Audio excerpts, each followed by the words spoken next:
It appears that people are still thinking that the law of Moses is something different than the law of Yahweh. But you'd think that this wouldn't be a thing anymore, but yet it is. People hear you present a certain command or a certain precept, and they think, well, that's according to Moses, but not according to Yahweh. This is an old Seventh-day Adventist argument. It is outdated, and it is very easily disproven.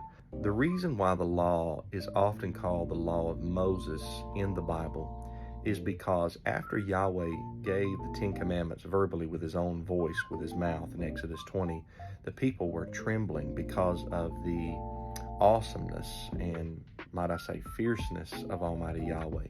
And they told Moshe, they said, don't let Elohim speak to us or we will die. You speak to us and we'll listen. And so then Moshe went and received the rest of the Torah from Yahweh and was an intermediary or agent in giving it to the people. Therefore, because Moses was like the go-between between Yahweh and man, it's often called the Torah of Moshe, or the law of Moses. Malachi chapter 4 puts it very well, and it says, remember ye the law of Moses, which I, Yahweh speaking, commanded him at Horeb. If you look at Luke chapter 2, verses 22 through 24, you'll see that in one sentence, the law is called the law of the Lord, or the law of Yahweh. But in the next sentence, it's called the law of Moses, and it's the same identical law. It's specifically talking about the law of the purification of a woman after she gives birth to a child.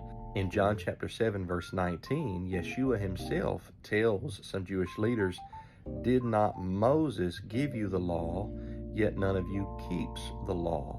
If you look at the discussion between Yeshua and some Jewish leaders about the hand washing, in one of the Gospels it says, for God said.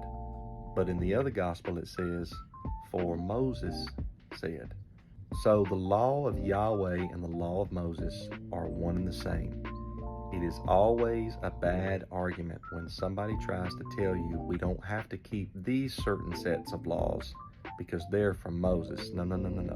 All laws come from Almighty Yahweh.